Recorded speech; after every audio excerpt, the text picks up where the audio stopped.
Hi, I'm Alexi, and we're balling today, tomorrow, and maybe yesterday. At what cost? Oh shit!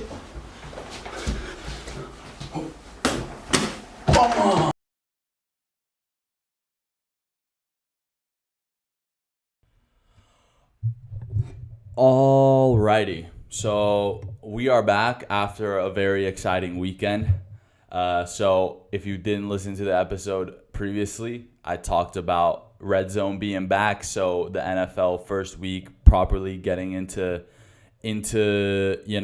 starting, everybody just all the teams resetting, and talked about a little preview who I thought was gonna do good, who maybe not gonna do so good, and also I talked about the upcoming F1 races and how the F1 season has turned out to be. And by the way, I got a new mic. I feel like it's too far if I put it down on the table. I kind of like the vibe of holding it. I don't know, maybe it's gonna get a little too heavy, but I like to move around a little bit. So okay, but anyway, yes, NFL started. F1 was still going on. I made a couple predictions, and then UFC 279 was happened last weekend, and I talked about that briefly and how I thought things were gonna turn out. You know what I'm saying? And now we have the results. All right, and we're gonna kick it off with NFL once again. So it was chaos. It was pretty much chaos going into week one because the first game, NFL kickoffs, was Rams versus Bills. So two of the higher ranked, as in power rankings, whatever, predictions, whatever, favorited, whatever.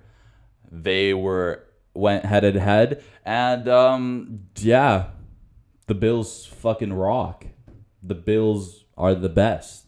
Bills Mafia is pretty much what I guess the season's going to be, because the Bills kind of took the Rams apart. And Stephon Diggs played fantastically. Josh Allen, probably going to be an MVP season. Even Bills defense were fire. I mean, okay, well, they were fire before. But, I mean, dude, everything's fire in the Bills. So, good on the Bills. I have a buddy in my fantasy league that has all the three that I just listed. So Stephon Diggs, Josh Allen, and the Bills defense all in his team, which is fucking ridiculous, right? But yes, the Bills are looking fucking strong. They're probably gonna, I don't know, make at least their division championships. I don't know, Super Bowl probably. I don't know, Super Bowl winners, yeah, whatever. The odds say so that they're gonna win. So good on the Bills. Was not expecting the Rams to get, kind of take it apart like that. I thought it was going to go down to the line, if anything. But, hey, man, Bills had a better game plan. They were hot. They came out hot, and they kept on being, hot. So, good on the Bills. Let's move on to then proper Sunday night football. When the red zone kicked in, Chris Hansen was in the studio praising Jesus and giving us fucking good football for 7 hours free with no commercials. Anyways, we got Lions versus Eagles. I feel like the Lions are just ridiculously unlucky all the time. I feel like, it's like, even when they have a good game plan, somehow they get so unlucky that their opponent, even if the opponent doesn't have a game plan, they'll have a game plan by third or fourth quarter to come back and just, it's good to see that Detroit Lions got some fight in them. But then again, Eagles have been developing with their new quarterback that they're putting a lot of faith in Jalen Hurts. So, I mean, stay sane, Dan Campbell. Dan Campbell looks like he's which is the head coach of the Lions. He looks like he's going to fucking cry any single second. He's going to have a mental breakdown. His nose is always red like Rudolph the Red-Nosed Reindeer for some fucking reason. Either he's Either he's coked up or he's really sad. All right. So, and I'm pretty sure he's just really sad that his team can't win. So, all right. That was the Lions versus Eagles. Lions lost by 3 points, 35-38 to the Eagles.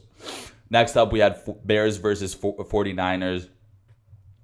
The 49ers offense was fucking like absolutely non-existent.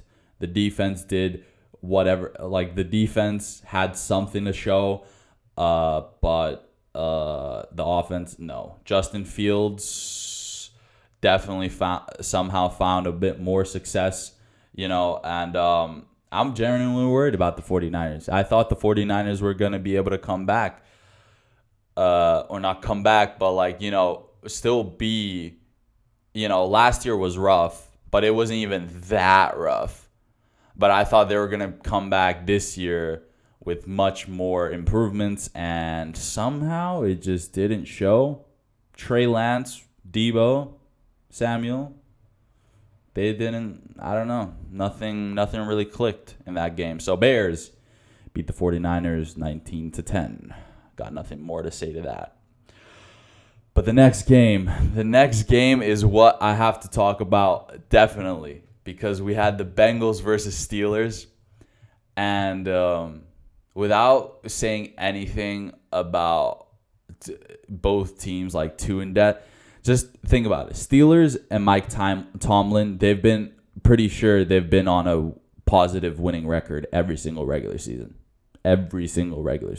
So it's like, even when you count out the Steelers, you can't count out the Steelers. You know what I'm saying? Like, you really just can't. No matter how many changes they made this offseason, Ben Roethlisberger, Big Ben, retiring, and them, deciding to go with Mitch Trubisky. I have a friend from high school that was like avid that Mitch Trubisky was genuinely going to become like the next Hall of Famer quarterback. He was so excited when the Bears drafted him, and he was a flop in the Bears. And glad to see Trubisky back in a really decent team, and he did pretty well. But I think what we have to talk about definitely is, and on top of that, sorry, I forgot to talk, Bengals went to the Super Bowl last year. All right, and Joe Burrow literally is like, he's like the next guy. He's like, I'd say he's like depicted as like the next Aaron Rodgers, right? Got this like kind of like mysterious, quiet like swagger that they have, but then they're just dedicated athletes, They got the shit. They know what the fuck to do on the stage or on the field, So basically, before the Steelers got into that game with the Bengals, Mike Tomlin, the head coach of the Steelers, decides to buy the whole team black Air Force Ones.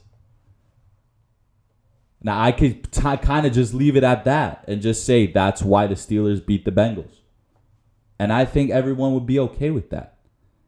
But obviously, I got to talk about a little bit more of the game. This definitely brought out the magic. Okay, maybe for the offense or for the whole team, but it definitely brought out the magic for defense. I mean, the defensive team of the Steelers picked Joey B apart so many times that it was like he was in elementary school PE, and the captains were ready to choose like who to join the team. I bet in his mind he was like, damn, I haven't been picked like this in a while. And he got picked, not like the draft pick. He got picked. That ball got picked. He threw the picks. Pick 6, So, man, TJ Watt was on another level. Thank God, TJ Watt, he got injured. I don't know if it was during the game, after the game, or during practice after the game or whatever. But he got injured, and he was considering surgery, which would have made him out for the whole season. But that guy didn't go into surgery, which was good. That means he only is out for 6 weeks. So we're really good. I low-key traded or waiver requested on my fantasy league like Steelers defense right after the game, and pretty much right after the game, also TJ Watt made this announcement. So I was like kind of freaking out. But I'm okay with 6 weeks without TJ Watt. Defense of Steelers they're ridiculous. They're ridiculous. They made Joe Burrow look like he never went to the Super Bowl. Come on now. So yeah, really excited for like seeing how Steelers do. I know Bengals are going to do fine at the end of the day. I know they're going to do fine with Jamar Chase, Joe Mixon, Joe Burrow. They're good. They're absolutely good. All right. So Bengals lost to the Steelers 20-23. All right. Moving on, next game, Dolphins versus Patriots. Now, this was another one of those a little bit more boring games. The Bengals versus Steelers was definitely one of the better games of week 1 in the NFL. Dolphins versus Patriots. Man, there was not a lot of action going on. All I know is Bill Belichick is not happy about Patriots' performance because they only scored 1 goddamn touchdown. You know? And, yeah, I mean, the Dolphins were doing okay offensively. I mean, you're always going to do okay offensively if you got Tyreek Hill running down the field. Right. But I mean, it just looked the whole game looked a little bit wonky, you know? I don't know. I just feel like, yeah, I don't know. I felt like they were just, might as well have been a scrimmage game. I don't know. I really don't know. But yeah, Dolphins defense was the highlight of the game. They had 2 sacks, 1 interception, and the defense even scored a touchdown. So the Dolphins beat the Patriots 20-7. Sad to see that for Mac Jones and Bill Belichick, but come on, be better. And glad the Dolphins got, a little bit of magic, a little something going on, And I love watching Tyreek Hill just run and catch the ball. So sick. Cool game. But there were cooler games. Next one was Panthers versus Browns, and I definitely got this prediction absolutely wrong because the last episode I was all about the Baker Mayfield hype train. I was like, this man is about to, freaking, just with the swag, just dance all over them. But no, the Panthers didn't get it done. They lost to the Browns 24-26, and Baker just didn't have the dog in him. And, yeah, I think it's right now there's a chance that the Browns are actually relatively dangerous offensively still because you still have Kareem Hunt and Nick Chubb, both running backs, like, in the same, like, they're both on the field at the same time sometimes. And, I mean, like, the duo of, like, having 2 insane running backs is crazy. Like, I think the Browns staff or, like, coaches have also, like, just completely, unleashed their potential. Because it's like, all right, if there's no one open or there's just really good cornerbacks or whatever, well, then just give it to Chubb or give it to Hunt. And they'll just run it down. They'll give you the yards that they'll give you the extra yards you need, or they'll give you the first down that you need. Anything. The touchdown, anything. Right? So I think the Browns got a really good potential at least to do a couple maybe upsets here and there, and I'm excited to see the running back duo and Browns just do insane things, Very cool. Very cool to see that. But also kind of want my guy Baker Mayfield to do better. So, fingers crossed the Panthers got a little bit of magic in it, a little bit of, so that they don't suck. Texans versus Colts ended up in a tie, 20-20, and I don't care about either organization, so whatever. Let's move on. Seriously, all right. Next game was Saints versus Falcons, and this was another one of those pretty decent games. So this was because it was really close. The Falcons were pretty much leading the whole game. And at one point they were up by like 16. I think it was like 10-26. I'm not even kidding. And Falcons they can never clutch up. All they know is how to choke. Like their end game is just ridiculous. They just all of a sudden freeze up. They don't know how to play fucking football. So, and it was like literally the guy who was doing the most action for the Falcons team was pretty much like the best offensive weapon they had was this Korean guy with a decent right leg. Like, that's it.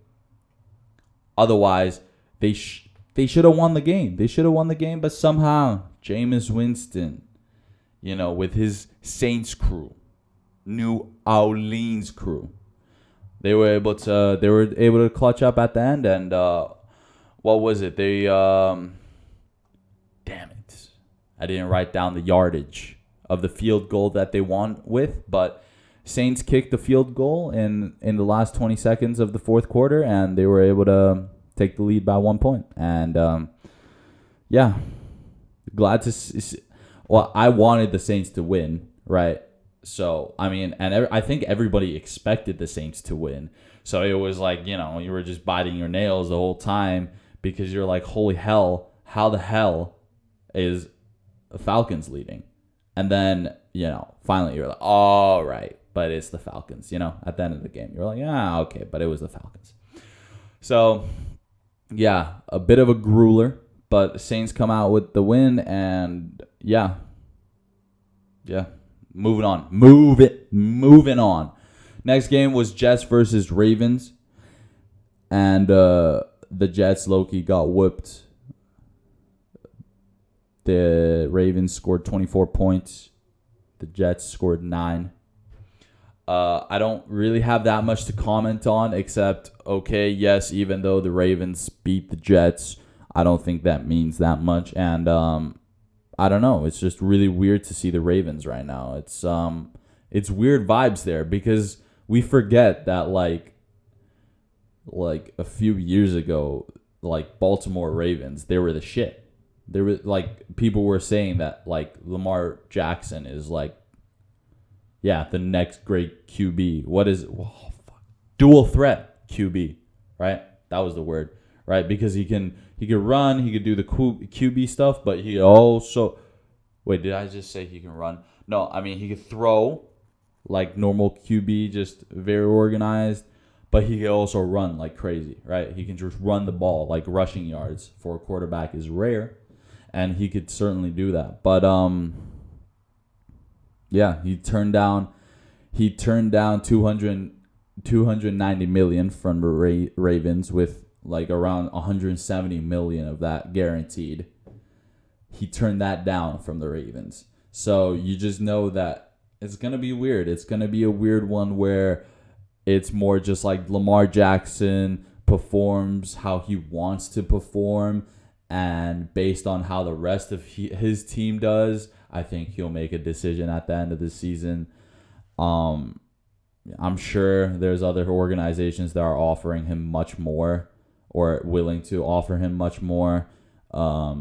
Because he's still like, he's still a prospect, and there's still he's definitely still one of the, I'd say, top 10 quarterbacks. Yeah. So, yeah, we'll see how the Ravens end up at the end of the season. Right, next one. We got Commanders versus Jaguars. I don't have much to say about this game either. The Commanders beat the Jaguars 28-22. I wanted the Commanders to win, but I wasn't too stressed about if the Commanders were going to win. I was pretty sure that the Commanders were going to win. Not to shit on Trevor Lawrence or anything. I think he just either hasn't found his team or he just doesn't have the right pieces yet to do anything amazing. So, but he did something, which is more than what the Jags have done the other seasons. So, glad to see Carson Wentz. No, I don't know if I'm even glad. Whatever. whatever. Carson Wentz didn't do as shit as I hope he did. You know, I'm just wishing Carson Wentz shits the fucking bed. So my boy Taylor Heineke, which is the QB2, the second string quarterback, the backup quarterback of Commanders. I want him to be quarterback one. I always thought Carson Wentz was a little bit like hit and miss, you know? Like, what has he done that's that outstanding, you know? Like, yeah. So, but, okay. Good that the Commanders found success. And I have Terry McLaurin as one of my wide receivers in my fantasy league. So, I was cheering him on the whole game. And so, basically, I'm not going to be too mad at Carson Wentz as long as he makes play calls where he's throwing to Terry McLaurin. All right. So that was the Commanders versus Jaguars game. Next up, we have Vikings versus Packers. And let's just say the Vikings are no joke. The Vikings, unfortunately, kicked Aaron Rodgers' ass. I was really, really sad to see Aaron Rodgers like that. I mean, he was like looking like Dan Campbell. You know, he was almost crying. After a fucking MVP season, too. Oh, my goodness. And they scored one touchdown. They scored 7 points. The Vikings beat the Packers 23-7. So the Packers absolutely got nothing done. Aaron Rodgers was struggling. And the Vikings were just chilling. Kirk Cousins. There's the NFL analysts, all of them, the commentator, everyone's saying Kirk Cousins is literally about to have an MVP caliber season. You know? And I don't really doubt it. He's got Justin Jefferson catching that ball. All right? And Justin Jefferson, everybody believes this guy's going to be the best wide receiver at the end of the season. Right? Everybody believes that Justin Jefferson is like this is the next big thing. Right? And when you just put two and two together, the Vikings look damn strong. Like really, really sometimes when you just have a quarterback and a wide receiver pairing, you can do a lot. You can do a lot for the team. And right now it's looking like Vikings are doing just that.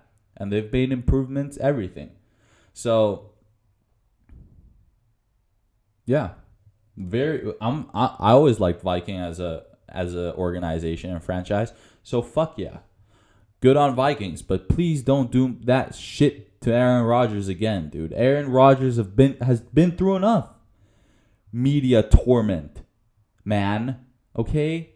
He's a bad man after all, okay? But don't make him a sad man. All right? Okay. Moving on. Titans versus Giants. Holy shit, how many games do I still have? Okay. Titans versus Giants. It ended, this was a tight game as well. It ended 20-21. But luck was definitely on the Giants side. However, all I really wanted to say is that Saquon Barkley is back. He's officially fucking back. He was dude. Who's this King Henry that you guys talk about from Tennessee Titans? Who the hell is that guy? Do you know who was running up the league before that guy? It was my boy Saquon. All right? And he was fucking destroying like he used to. All right? He was going off. So, I was about to go onto my laptop to check the stats, but I'm not going to bore you that much with the stats. But he just went off. So, I'm glad Giants took that dub. Very glad. I never really messed with the Tennessee Titans, to begin with. I was always just like, really? You guys got Tannehill and then, like, Derrick Henry. And I was like, all right. But what else can you do? So, never really liked the Titans that much. So, kind of glad that the Giants was able to pull off the win with 1 point. Next, we have the Chargers versus Raiders. This game was the it was this was like one of the big matchups of the week one. I think so. And the Chargers were able to beat the Raiders 24-19. And it genuinely looks like Davante Adams will be doing the same thing he did in Packers, but in Las Vegas, which is just carry the fucking whole damn offense. Davante Adams, crazy. He's a crazy, just... Dude, every single play he makes, it's freakish. You can really see the athleticism that's in him, which is ridiculous. And okay, yes, I'm biased. He's in my fantasy league team, whatever. He's amazing. And but it just seems the offense is not that diverse. That's what I'm saying. Like, I feel like the Raiders, like, they just, I feel like Carr still has some improvements he can make, with decision making and all that, and just, sharpen up the tools a little bit. But Davante Adams did all he could, but they just don't have that much offensive weapons. Like, they just got like Davante Adams now, which is a shame because usually, you'll have teams that build around these superstars, but I don't feel like they're building around the superstar. They're like on the superstar, which is Davante Adams. So that's why I think the Chargers were able to still outscore the Raiders, and and the Chargers were always going to be strong this season. Everybody was behind the Justin Herbert hype train, and just the whole Chargers hype train. They have a young offensive core, So, and Chargers are going to be one of the top teams in the league this season. So, okay. We'll say okay. We'll move on. I wanted the Raiders to win, but okay, whatever. They didn't. We'll move on. Better things to come for the Raiders, and all the best to the Chargers. Next up was another heavyweight matchup between Cardinals versus Chiefs. And the Chiefs kind of dominated. They won by they had 44. The Chiefs had 44 points and the Cardinals had 21. And I thought the Cardinals were going to be more competitive. I thought the Cardinals were going to be stronger too. I thought Kyle Murray just signed a new contract. They did well last season. They could just build on top of it. But no, it seems like the Chiefs were like, oh my God, we're not going to have a shitty season like last season. And their season wasn't even that horrible last season, but it was horrible to the other seasons compared. So, Chiefs, I think I made a wrong decision because I think I said that I want the Cardinals, or I predicted that the Cardinals were going to win. So, I guess you just can't count the Chiefs out ever. As long as Patrick Mahomes is there, you can't count him out. You can't count. And I mean, I'm a happy man as long as Patty Mahomes throws to my boy Travis Kelce. Travis Kelce being the best tight end in the league, year 10 now, but still just blazing through everyone. And he's literally a wide receiver now. That's why I drafted Travis Kelce, because it's like Tyreek Hill is gone, right? So who you're gonna throw to when they're gonna have when the fucking matchup is gonna be, a bad matchup where the Kelce's just gonna be able to create some space either way and just grab the ball, and even if he doesn't have space, he just outpowers them, outstrengths them, So, I guess given this fact, but I just thought Cardinals were more well-rounded, because last year's Chiefs, if they did have unsuccessful games, I thought it was just because okay, sorry, the camera cut out for some reason. What I was saying was, Chiefs, when they were unsuccessful last year, I felt like it was just because they were just I don't know. It was like either because like defense was lacking or like the offense was lacking, and they were like not in sync, right? And I felt like that was maybe gonna still be a problem. And I thought that was never a problem with the Cardinals. And for some reason, when we got into this game, then the Cardinals were just, they were just, and I don't know, and I don't even know if they were out of sync. I think it's almost like the Cardinals, they were just like, they just got outpowered. It was just like Chiefs were just doing their thing so hard offensively and then still doing their job defensively. So, they just got the upper hand, I wish the Cardinals would have done better because I really like Kyle Murray. He's a big video game advocate, And I like, God damn it, I forgot the name right now. Oh dear. Who's the wide receiver for the Cardinals? DeAndre Hopkins. Yeah, and I really like DeAndre Hopkins too. So I don't know. I know I'm only talking about most of these recaps. I'm only talking about offensive superstars, but still, I just thought Cardinals had a little bit more going, but they didn't. So the Chiefs beat them, and you can't say that, oh my God, that was really unexpected because it's Patrick Mahomes, Andy Reid, Travis Kelce, Super Bowl winners at the end of the day. So, right.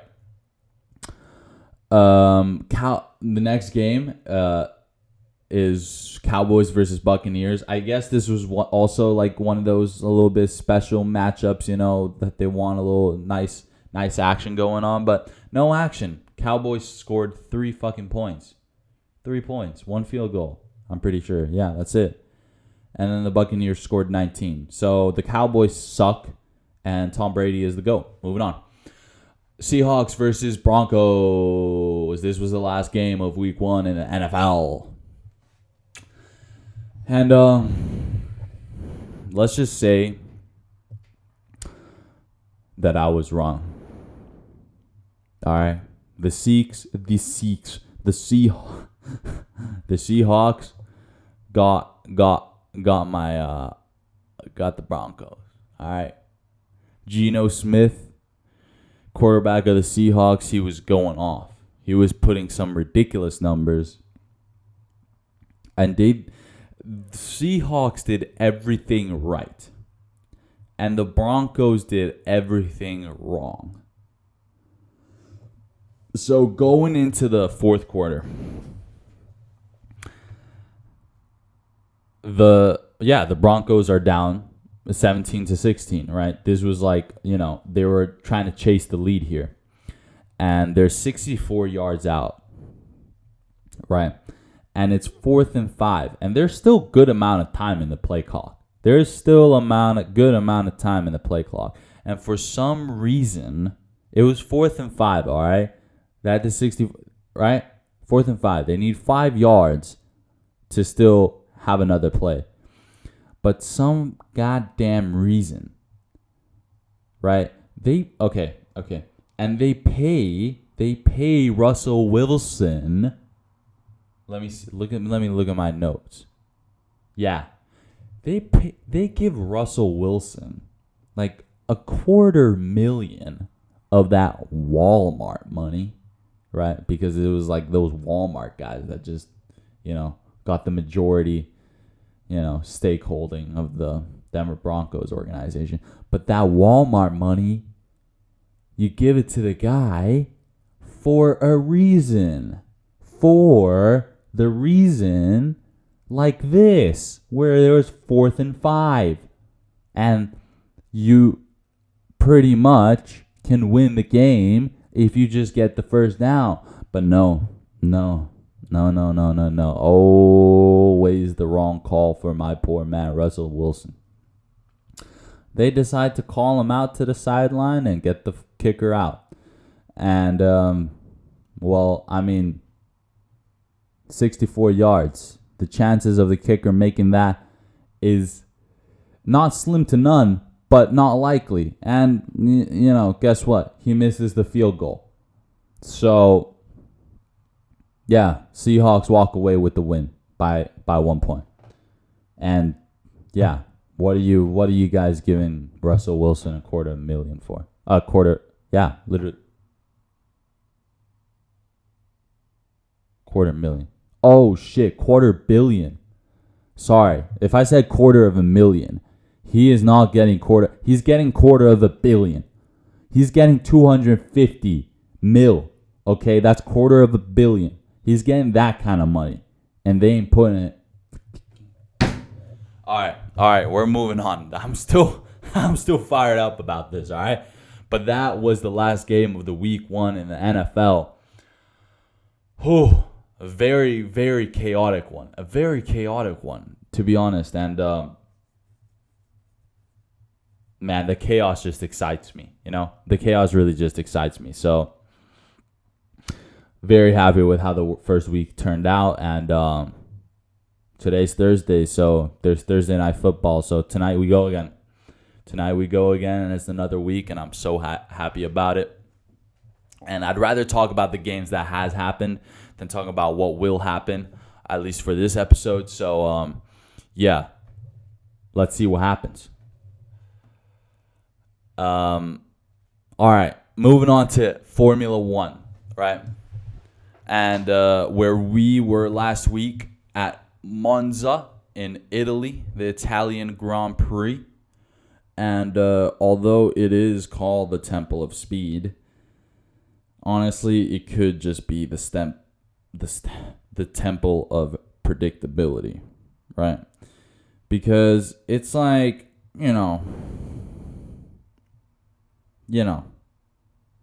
based on the results of what has happened, that race, it's just predictable. It's predictable.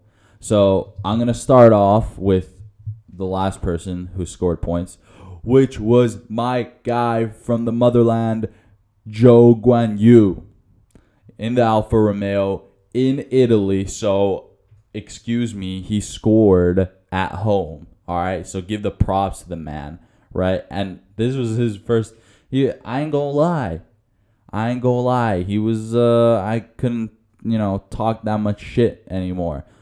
After the first few races of the season. Because the first few races of the season, he scored points on his debut. On his debut, he scored points. But everyone's like, but I mean, the Alfa Romeo is so quick. It was quick. The Alfa Romeo, they had real pace at the start of the season. But now, it's, as the season's gone on, it's just the Alfa Romeo's. What I've been saying is I feel like every other car, every other constructor has made some kind of upgrades. But I just feel like Alfa Romeo, I mean, I know they have some kind of financial issues, but they just haven't made any upgrades. Like zero. So I feel like that's why they've been lacking in pace, and that's why Guan Yu has been struggling to score points, but very, very happy that he's back scoring points. Yeah. So Fuck yeah. Glad to see a Chinese guy score some points. And of course, the big headline of this weekend was longtime reserve driver for Mercedes, a Formula 2 champion, and also drove in Formula E. The Dutchman Nick DeVries. He was able to score a P8, so 8th position in the Williams, which was a lot of people gave him a lot of respect for that. And I mean, he certainly deserves it because he's been sticking around for a while in the sidelines, and some would argue other drivers have gotten an opportunity before he has, right? And the fact that he's been waiting for so darn long, and then he comes into the F1 finally, or goes into F1 car finally, and then ends up scoring more than a point. He scores P8, which is, and in a Williams, in a technically underperforming, car this year. So great. I mean, if it wasn't for Nick DeVries, but that's what I'm saying. It's just like, they were always going to have a little bit of potential, Williams. Like, Williams always had potential going into Monza because Williams they're fast in the straights, right? And everybody knows Monza is the temple of speed. It's where there's only straight lines, right? There's barely any turns.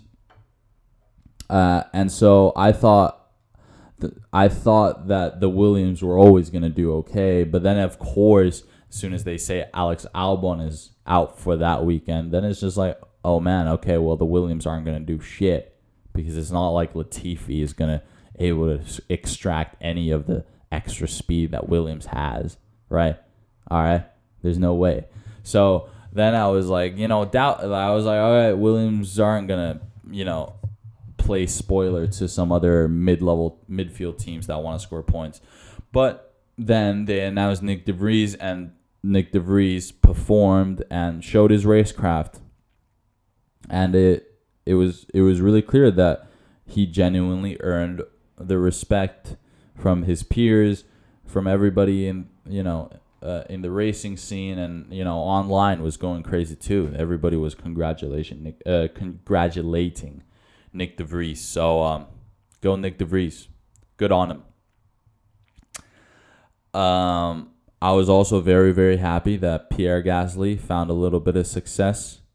He was able to score a few points, and also for him, it's been like, he's had definitely better seasons.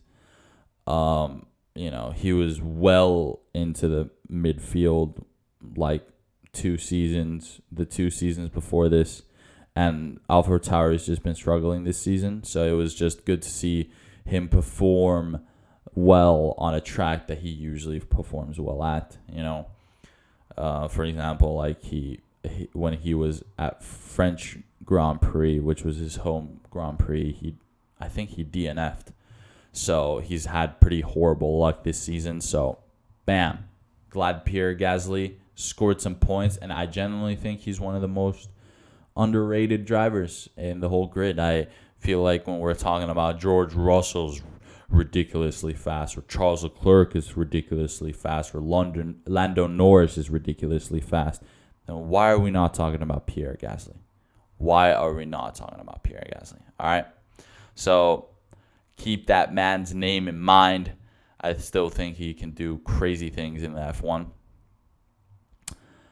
But yes, moving on. Just briefly, I think it's good to mention Sainz and Hamilton were able to make insane comebacks from the back of the grid. I say insane because it's also pretty well known that in Monza, even though there's a lot of straight lines and there is technically opportunities, or like the track layout is at least like very overtake friendly. There's a thing with the DRS, they open up the wing flaps, during some zones, and they they regulate the zones and stuff like that. But it's just not that effective. So people just kind of get dragged behind on these straight lines, and they get to save the tires and everything like that. And it's usually difficult to truly gain positions in that track. So Sainz and Hamilton, they still pulled it off. And sure, it was hard fought, comeback to make, but it looked pretty darn easy. And the podium consisted of George Russell finishing third, and Charles Leclerc finishing second, and Max Verstappen for the fifth race in a row takes gold. And I think it's a pretty normal thing for George Russell to score podiums now, right? I think this guy's pretty extraordinary, right? He really is just performing when Hamilton isn't. And I feel that's why people gave Valtteri Bottas a lot of criticism when he was in Mercedes. It was just because when Hamilton was struggling, he was also struggling, But right now we have a different kind of situation where if Hamilton's struggling, hey, man, Russell doesn't give a shit. He's still performing at the highest level. And he scored a good amount of podiums so far, and there was just another one. And Charles Leclerc, ended up getting beat by Max Verstappen once again. The Ferrari gets beat by the Red Bull. And I think this year there's been this overwhelming storyline in Formula One about how big of a failure Ferrari is and how big of a failure their team is, and it's like, they're not blaming the drivers at all, which I get it, and all that. But if you really look at the whole season and all the points Ferrari could have maybe gained, then it's definitely, it's an individual effort, but it's a team sport, I think. So, win as a team, lose as a team. So I think the media and the audience have it all like a little bit twisted right now, because I genuinely think Red Bull had a fundamentally faster car this whole season. The only reason why we even had even a hype train behind Charles Leclerc was because, yes, the competition is closer, right? They're definitely they're giving something. They're giving a couple jabs to Red Bull, right? But I just feel like Red Bull always had the faster car, other than the fact that the Red Bull at the start of the season was failing a few times, here and there. I think the Red Bull was always a better car. So then when people just complain and crying online everywhere I don't really like fucking Formula One on social media. It's kind of whack. It's really just everyone's just NPCs, Oh my God, I'm going to cry in the shower because Ferrari's so bad. It's like, come on. Get a grip of yourself. All right? You can still, play with your clit to fucking pictures of Charles Leclerc. I'm sorry. You Ferrari fangirls can still do that. All right? He's still taking handsome pictures on the podium. It just ain't with gold. It's with silver. I'm sorry. Okay? But, Ferrari, they were always slower than the Red Bull car. And I guess people just get a little hyped up because, Charles Leclerc has always been he's the original Mr. Saturday. They used to call George Russell Mr. Saturday for his outstanding qualifying performances, but Charles Leclerc was the original Mr. Saturday. All right? He still is Mr. Saturday. He is one of the best qualifying drivers ever. He can put together the perfect lap so easily. Not so easily, but he does it so consistently. So then everyone's like, oh, after Saturday, oh my God, they see Charles Leclerc on pole, and they're like, oh my God, there's no way that Charles Leclerc, doesn't win from pole, right? But it's just like, what do you mean? They literally start like, a few meters behind each other. Everybody still starts, different places on the grid, but they're still, right up each other. You think it's just that easy to like, oh yeah, just no. As long as we got, pole position, we'll just keep the Red Bull of Max Verstappen behind. Like, no. Max Verstappen, Red Bull, they've always had the better race pace. And Ferrari, they don't have the race pace. Charles Leclerc is an amazing driver. He can get the pole positions. He can get close to beating Max Verstappen. He beats Max Verstappen on some cases, but it's game over. I'm sorry, Ferrari fans. It's game over. I want Ferrari to win. I think Ferrari's cool. I like history. I think it's cool that we have one of the more historical teams be like the biggest team, in Formula One. But come on, guys, get over it. Gives you wings. I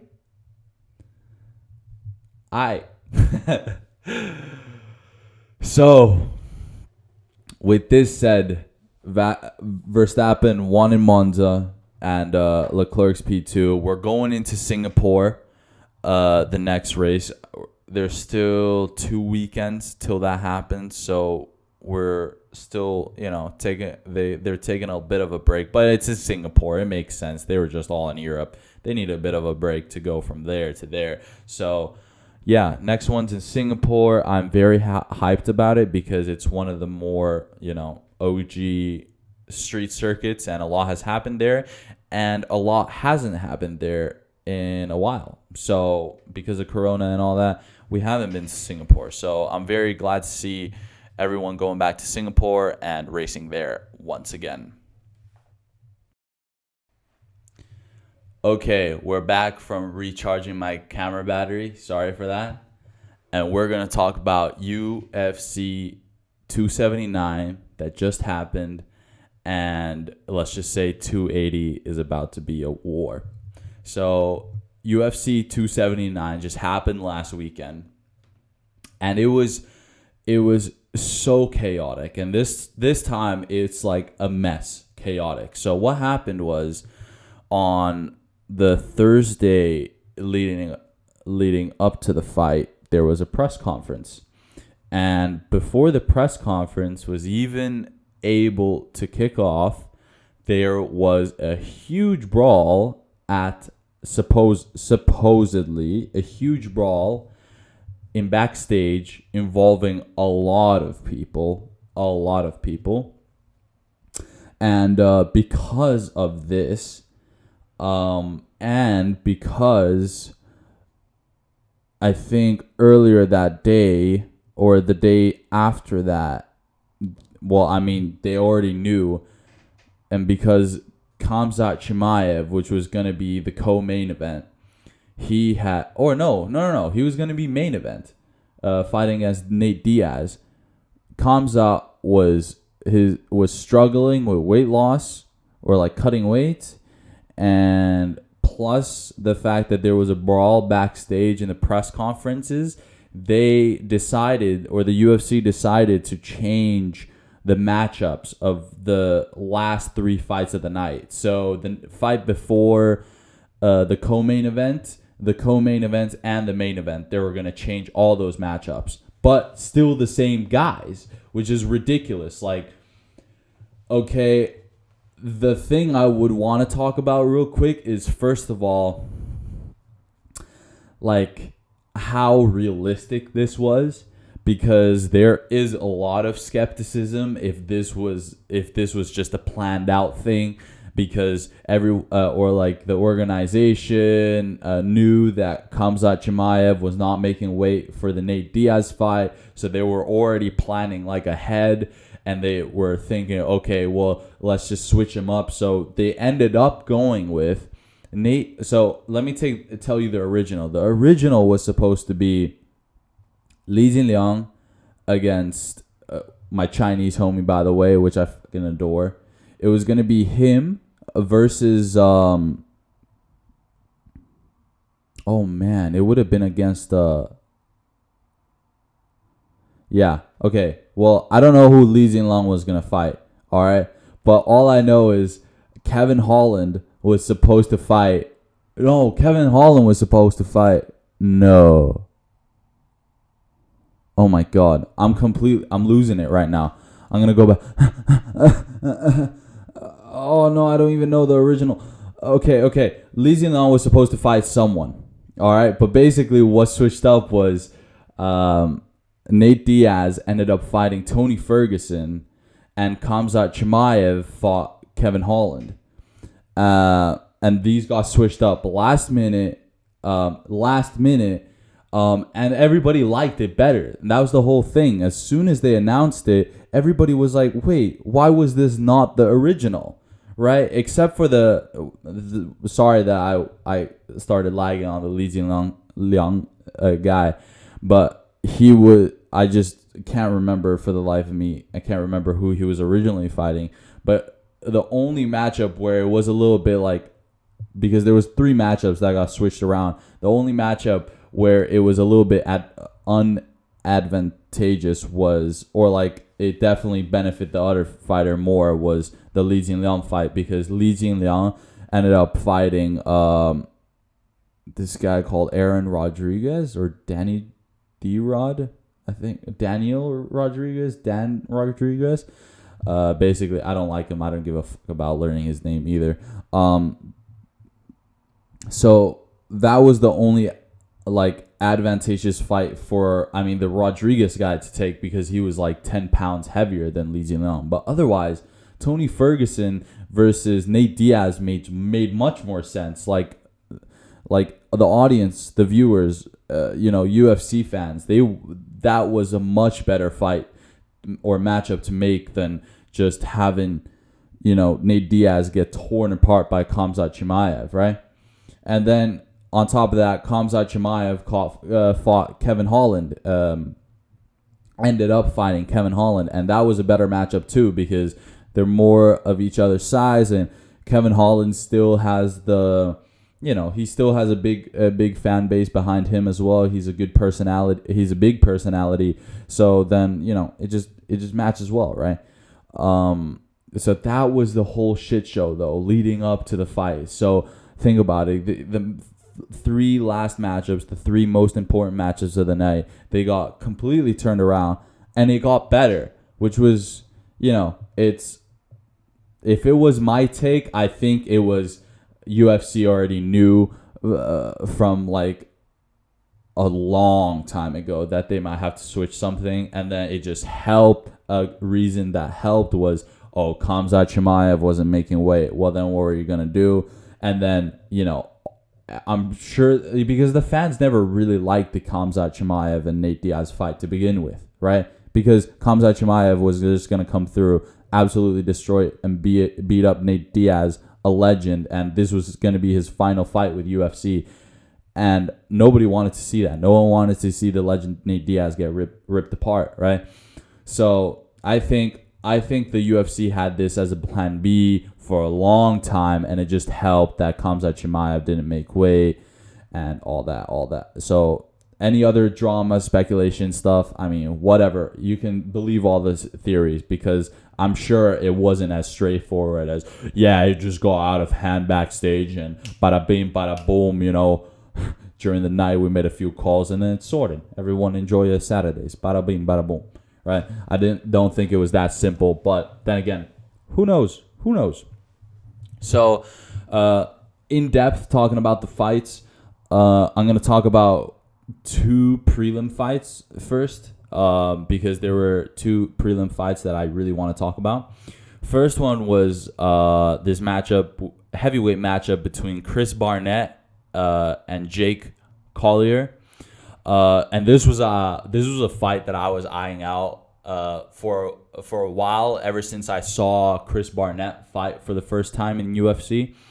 I think I didn't see his debut. I saw his second fight, and this was his third fight, if I'm not mistaken. And it was amazing. The fight that I saw him previous to the one that I just saw was in UFC 268, when Chris Barnett was going against this other guy. And he ended up executing, like, it looked like the most powerful spinning back kick to the head that I've ever seen. And this was a heavyweight. And Chris Barnett, wait, let me check right here. I got it. Chris Barnett is 250 pounds. That's more than 120 kilograms. And he just went, bro, he you know how I know it was a fucking powerful kick? The fact that he like, it's like a capoeira, the Brazilian martial art kind of like way they swing and build a momentum is like a whole body. Like they can get down and they bend their knees. But the fact that Chris Barnett, 250 pounds, 120 kilograms, he just fucking spins the leg like out of nowhere. He just you see him like dip down a little bit, right? And it almost looks like he's going for the takedown. He dips down, and then he just all of a sudden he kind of just raises. He's a heavyweight, so his legs are. Oh, and he's not like a tall heavyweight either, right? He's like a short, fat strong heavyweight. So he gets down, and then he just puckers up his ass, lifts the monstrous leg that he has up, and it just fucking just spins around. And, it like a bit on top of that, you just know it was a heavy shot because it just grazed like the top of the dome of the opponent. And he was just, boom, shook him, rocked him. Chris Barnett finished him off. And Chris Barnett has one of the best fucking celebrations right now in the UFC where he does a front flip in the middle of the octagon on his ass. So 120 kilograms of just front flip and then onto the ass, and he's just fucking celebrating. He has the biggest smile. He knows what to say when he's holding a mic. And this guy's insane. And this was UFC 268. This was on the 2021 side. So as soon as I knew he was going to fight again, I was like, oh man, I got to see him. And he's like, and he's weird too. He's like freaking American, but then he's fighting out of Spain, or he's from Spain or some shit. So it's really weird. He's got the pizzazz, He's got the pizzazz. So, oh man, I was excited to see this matchup, and I was surprised when I saw that Jake Collier was actually the opponent of Chris Barnett for this UFC that just happened. I was surprised that the opponent was the favorite by a good amount too, and Chris Barnett was kind of a heavy underdog, even though Jake Collier is 4-10 in the UFC, right? And leading up to the fight, leading up to the fight, he's never won back to back. So I really don't understand why Jake Collier was a favor over Chris Barnett. But I mean, it just made it that much more fun, more exciting when Chris in round 2, halfway through round 2, was able to just simply move faster than Jake Collier. I think Chris Barnett is ridiculously fast and agile for a heavyweight. And for it's like his shape too. He's a fucking meatball. He's a fucking meatball, dude. Like, it's just round from like the neck down. It's just round. But he gets it done, which is absolutely insane. He basically, Jake Collier, boom, got on his knees or something, and all Chris Barnett had to do was just go behind the back real quick. Crazy fast movement too. This guy adjusts so fast, it's crazy. And Jake Collier was just protecting himself, on the ground, and then Chris Barnett goes behind his back and just starts raining down haymakers side to side, and the fight was called off, winning by TKO. So good on Chris Barnett. He lived up to the hype, and he's just creating more hype for himself, which is just absolute awesome to see. And I always think that it's so fun to see like a heavyweight with like a fucking funny personality, right? Because heavyweights are always, you assume there's just some big fucking scary dude that's ready to kill you. But no, we got some fucking nice, funny guys as heavyweights right now, which is awesome to see, honestly. So the second fight that I wanted to talk about in the prelims, and the last fight I'm going to talk about in the prelims, was this absolutely horseshit, ridiculous, matchmaker must have been on coke matchup between Jailton Almeida and UFC rookie Anton Turkal. I'll say that. So a little bit of background. This rookie, right, that we got. No. I'm going to talk about Jailton Almeida.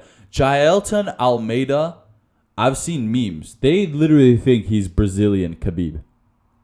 Like, he's literally Brazilian Khabib. Like, he's like this fucking like insane grappler, jiu-jitsu master. Not master, but athlete. Just out of like the fresh batch of killers from Brazil, And you can just see that he's like dialed in. He's in there in the octagon for mission, some fighters, they go in the octagon, they're ready for a war, a battle, a struggle that they have to get over. Jailton Almeida comes into the octagon with a fucking mission that he has to complete and that he will complete, right?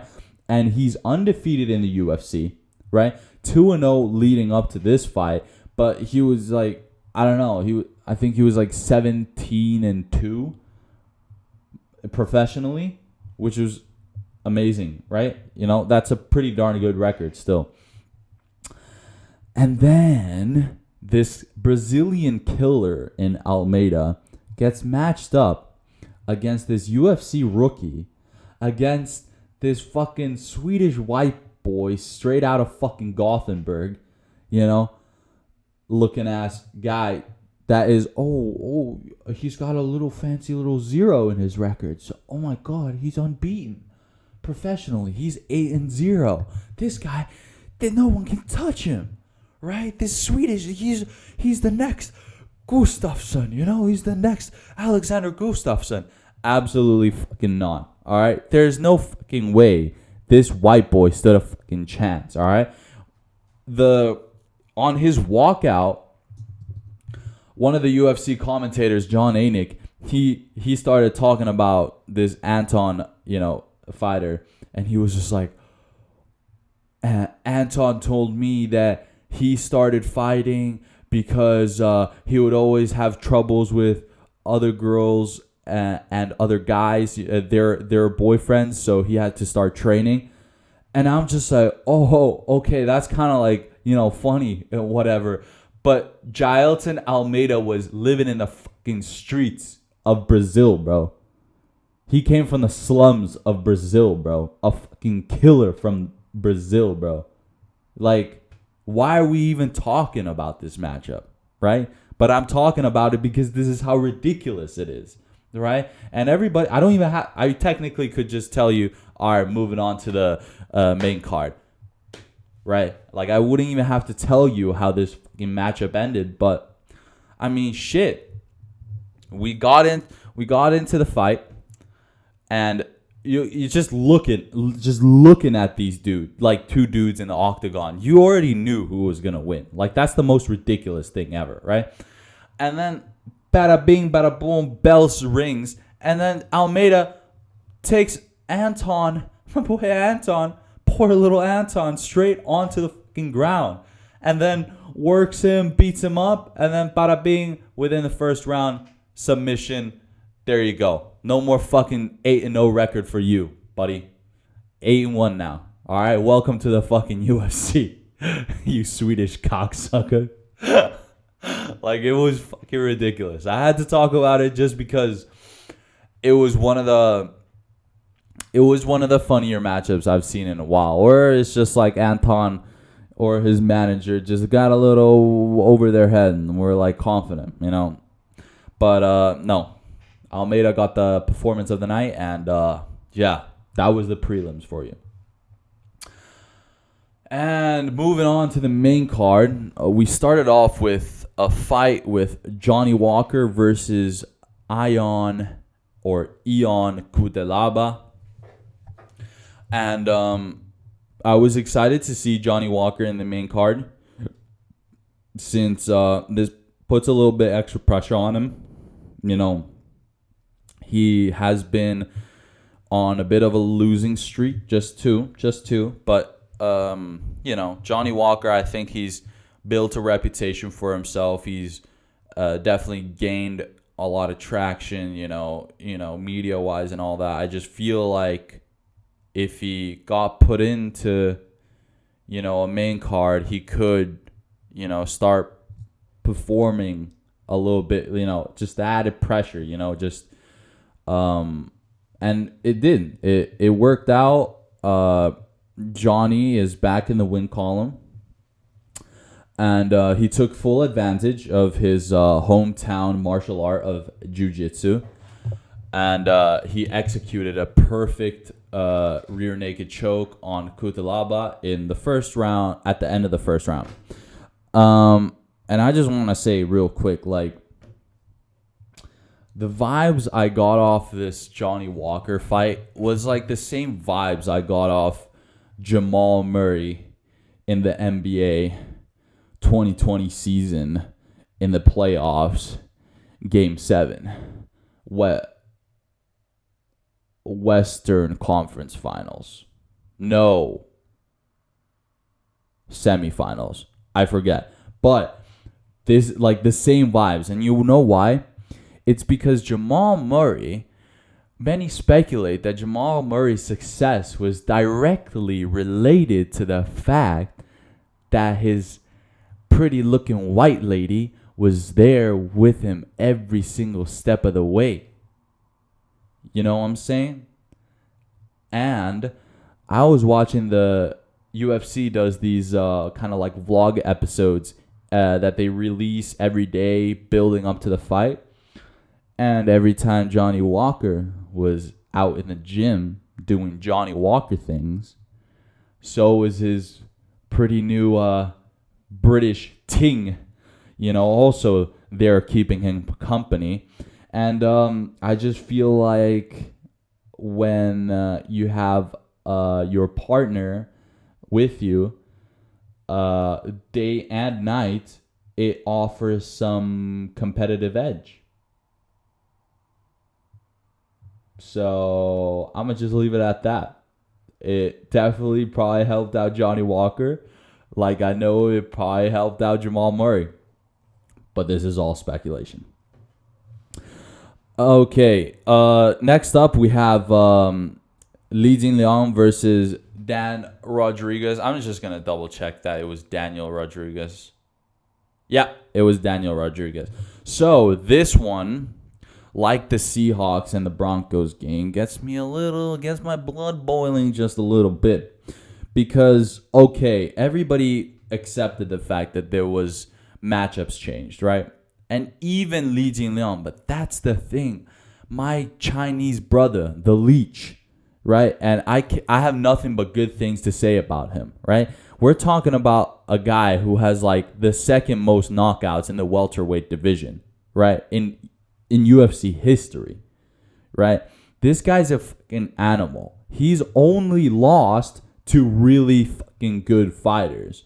He doesn't lose the fights that he shouldn't lose. He loses the fights that he's most likely gonna lose, okay? And he wins, and when he wins, he fucking just absolute outperforms. You know, he fucking puts on a show, all right? And on top of the fact that he's perfectly curated this personality of being such a humble motherfucker. It's ridiculous. Like, it's really, really hard for you to not like this guy, right? And then the matchups get switched around, and Li Jingliang takes a matchup against Daniel Rodriguez. And Daniel Rodriguez is 10 pounds heavier than Li Jingliang. Like, it's crazy. 10 pounds is so much, in my opinion, in the UFC. Like, 10 pounds is already a lot in boxing, but 10 pounds in UFC, and those gloves, man. I think the Leech was really brave to take the fight. And on top of it, the Leech won the fucking fight. The Leech won the fight. All right, ladies and gentlemen. We basically got 3 rounds of a fight where 2 of the rounds, Li Jingliang was picking Daniel Rodriguez apart the best he can. We have to understand, Daniel Rodriguez had the reach advantage and had the weight advantage. So it's not like the Leech could fight like he always does, which is just absolutely berate you with different, like, you know, technical striking combos. Like, he couldn't do that anymore. Otherwise, it would be too dangerous. So he went in and out like a lot. Like, the Leech was so active compared to Daniel Rodriguez. And the only thing Daniel Rodriguez was able to do the whole fight, all 3 rounds, was jab. He just landed a jab. And of course he's going to fucking land the jab if he has the fucking reach advantage.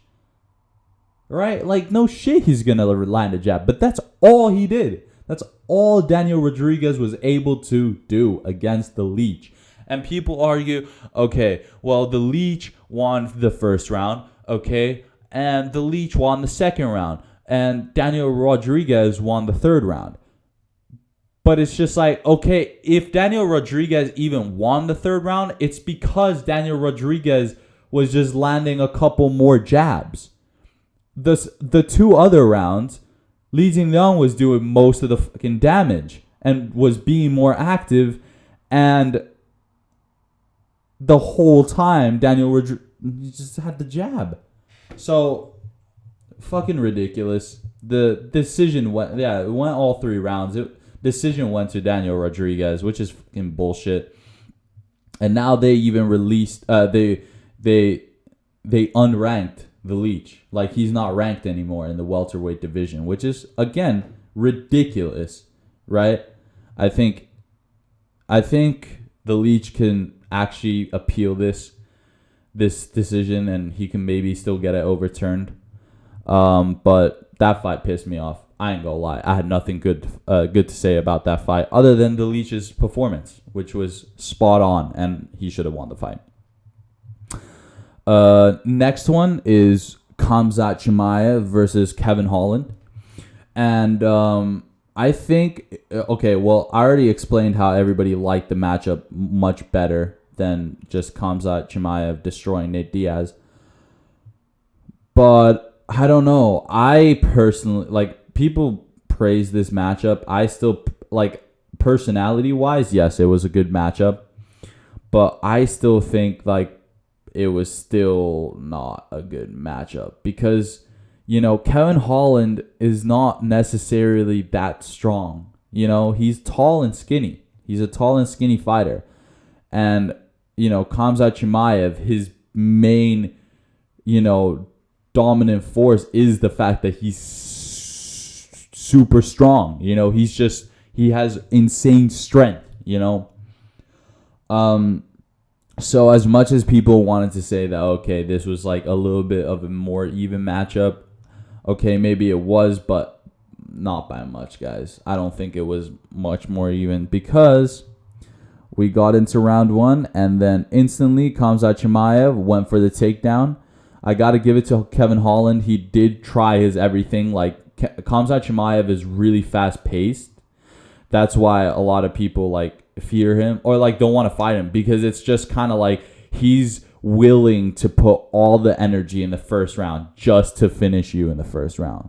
Like, he doesn't, like, other rounds don't exist, right? Of course, yes, he's gone kind of the distance before with Gilbert Burns, but that's the thing. Like, his plan every time is he just goes at you like crazy.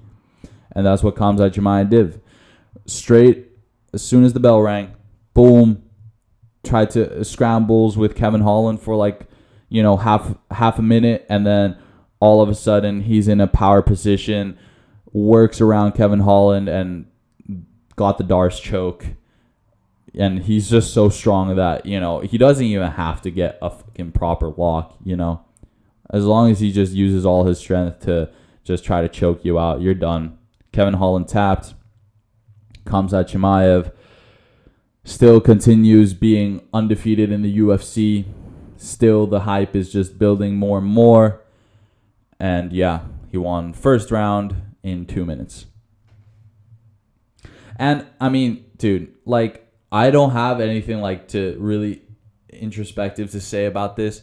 I love Kevin Holland. I think he's like a really funny guy because he's like this athlete, but he kind of talks like, I don't know, like he's very well spoken. He's always wearing glasses and stuff like that. So he's kind of like making himself look like not much of an athlete. And then Khamzat Chimaev, you know, everybody knows his like persona that he's built. I am not a real gangster. I kill everybody. I murder everybody. But yeah. All I know is, you know, it's good to see that the world has evolved because after Khamzat Chimaev won and Joe Rogan was interviewing this guy in the octagon, he was just like screaming. He's like, I destroy everybody. And then like the last thing he said after he started screaming is, Allahu Akbar. And this guy, and it was, I'm not bullshitting. It was literally 9/11. So, at least society has gone that far, where we're okay with a Chechen immigrant who was raised in Sweden, who comes to beat up a American in American soil, and he screams out, Allahu Akbar! Like, hey, mad respect. Like, actually mad respect. And respect to him, respect to the audience. Because, like, I'm pretty sure if that would have been in, like, Texas or some shit, and he would have screamed that, like, I think he would have gotten boos, right? But, like, otherwise, everybody, the audience was actually surprisingly respectful when he was doing the Octagon interview, and respected Khamzat Chimaev for, like, not giving a single fuck and just, screaming whatever he believes. Which, I mean, hey, man, if he's saying I'm going to kill everybody, I'm going to dominate everybody, whatever, and then after that he says Allahu Akbar, which is what? Like, I love God? Or some shit like that? Like, I believe it. I believe it. I believe you, bro. I believe that you're going to dominate the whole freaking UFC welterweight. Or, I don't know, now he's probably going to go up to middleweight since he can't make weight. I believe it. I believe it. So, good on Khamzat Chimaev. I think we always need, like, someone that's unbeatable, just so we want to watch him get beat, So, good on him, and congratulations to him. And the last fight of the night, we had a welterweight match between Tony Ferguson, El Cucuy versus Nate Diaz.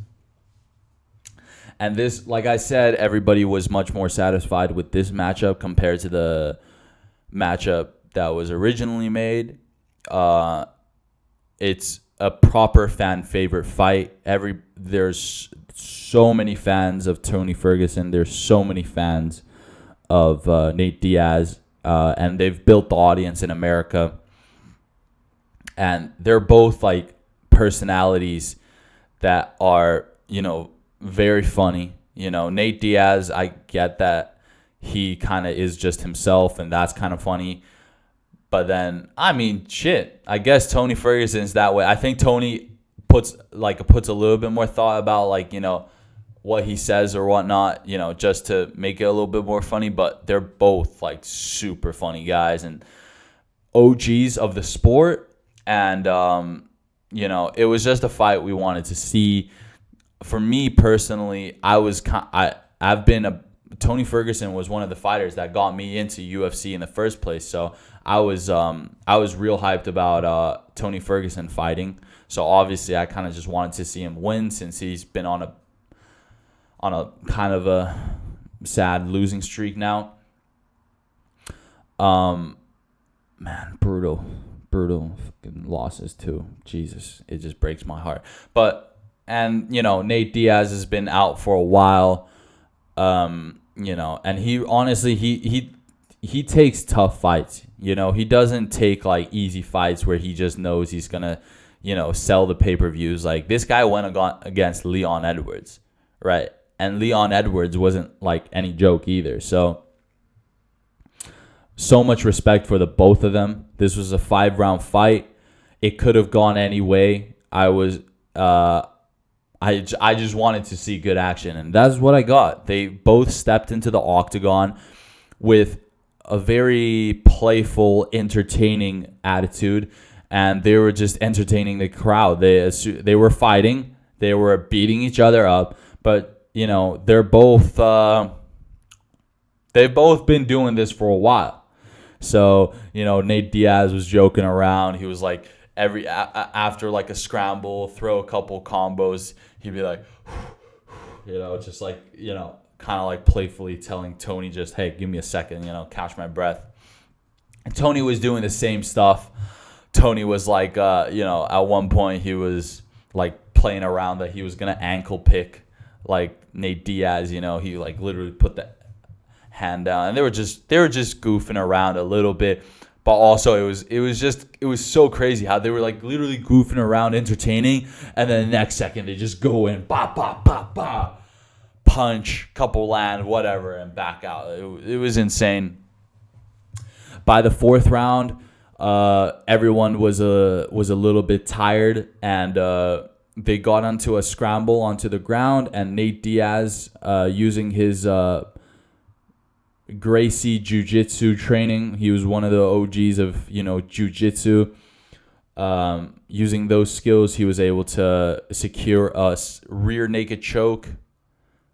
No, it wasn't. It was a guillotine. Sorry, it was a guillotine. He was able to secure a guillotine submission on Tony Ferguson in the fourth round, which was absolute. I mean, I think it just only made it right. That was it. It was like a guillotine or some kind of like nice, submission, because as soon as he got the tap from Tony Ferguson, he started flexing on one arm just for the the pictures and whatnot, and just for the badassery of him. And that was great to see. I mean, personally, of course, it breaks my heart that Tony Ferguson is still on his losing streak. But, I mean, it's just great to see Tony Ferguson, like, out there. Excuse me. And he was still able to... My bad. He was still able to get an octagon, or Joe Rogan still wanted him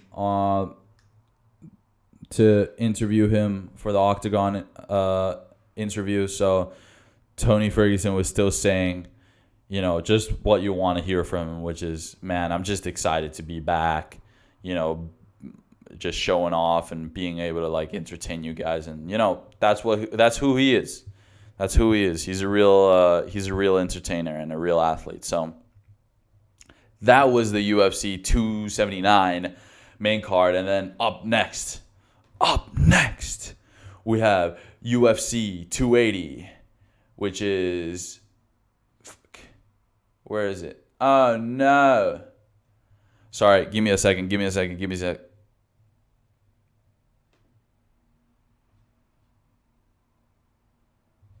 second. Sorry. Okay. UFC 280. We have main event. We have Charles Oliveira versus Islam Makhachev. So basically, I'm not going to talk about this too deep, not going to analyze this too deep, but basically Charles Oliveira has been so dominant in the lightweight division. It's crazy. We haven't seen anyone this dominant since Khabib, and he's just like almost everyone's saying he's reborn. Like, no, he's just, ever since his like kid got his wife gave birth to his kid, like he was just completely different, and he's been winning ever since. And of course he's not the champion right now, but that's just because they decided to vacate it because he couldn't make weight and whatnot. But that was drama in the past. But basically, he's about to fight Khabib Nurmagomedov's cousin, Islam Makhachev, okay? We're talking Islam Makhachev trained with Khabib his whole life, all right? So he's literally Khabib 2.0, fighting in the same weight division as well. And he's been on a crazy winning streak as well. Finally, Islam Makhachev gets his shot against the reigning champion, even though he isn't the champion. And this is about to be a crazy fight. I personally want to go with Charles Oliveira, just because I feel like Charles Oliveira has been through so much more diversity than Islam Makhachev. And I feel like there's a good... Like, they're pretty balanced in size and all that, too, Khabib was so dominant because he was so darn strong, when it came to grappling or wrestling. Of course, Islam Makhachev probably possesses the same, close to the same amount of power, the same amount of knowledge, but I just don't think he's just that deep in his career yet where he can challenge someone like Charles Oliveira, who is like a proven champion. Of course, I'm not going to be surprised if Islam wins because he is literally Khabib 2.0, and we all know how dominant Khabib was. But I'm going to go with Charles Oliveira for the win because he's a bad motherfucker, all right? He's beat our favorite top lightweight fighters in the last 2-3 years, and I don't think it's going to stop now. I really don't think it's going to stop now. Ooh. Yes. And we have a championship fight, which is the co-main event in Aljamain Sterling versus TJ Dillashaw. And this is the bantamweight championship. I personally think Aljamain Sterling is going to take this with ease. This might be a little bit crazy, but I expect Aljamain Sterling to completely out-grapple and wrestle TJ Dillashaw. And I think Dillashaw is going to be a little bit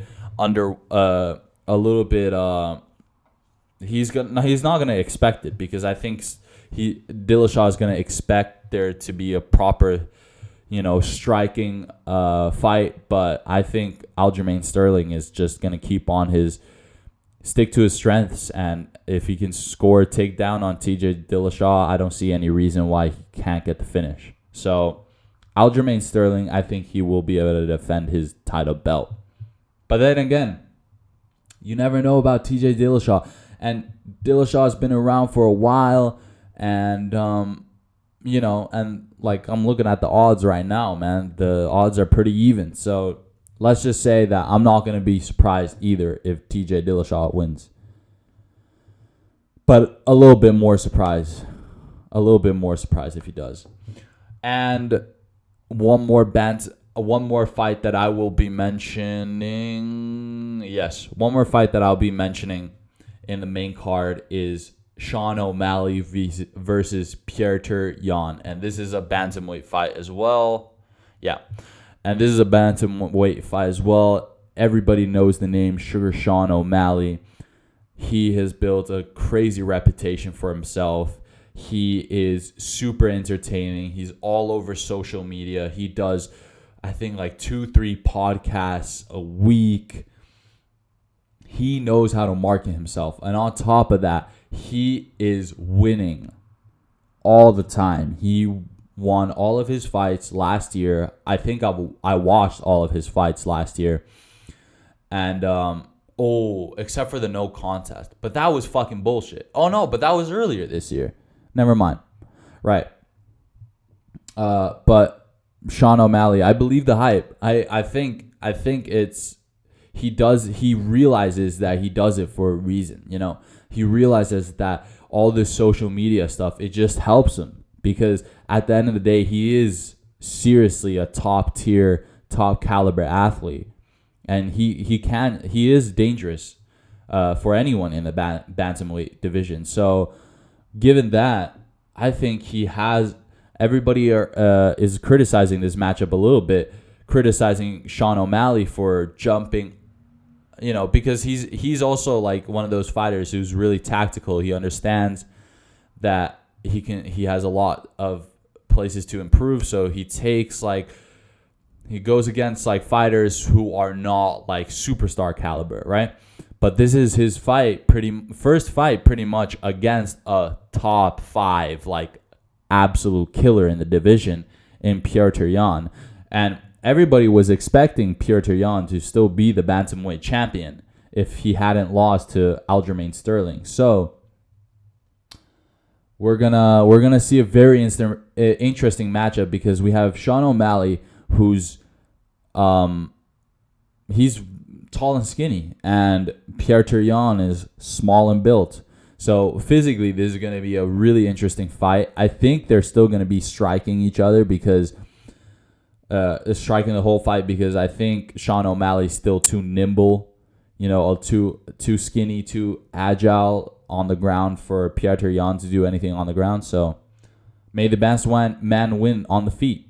But honestly, I'm behind the Sugar Sean O'Malley hype train, so I'm going to go with Sugar Sean O'Malley because if he wins this fight, he is a bona fide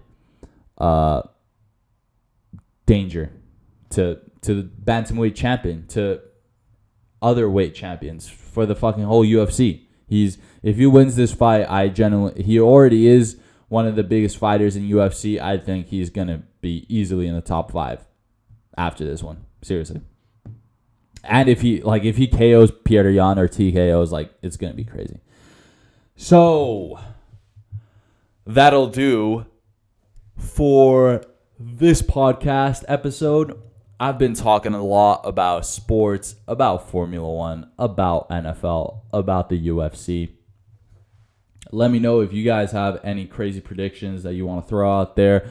If you guys want me to mention like a quick sports event or, some kind of sports, obviously I'm not going to go like completely research and deep dive into like other sports, but just let me know. Let me know how this mic sounds compared to the other one. This is a new mic. Let me know which one's better. And thank you for listening. And we're balling. And we're balling.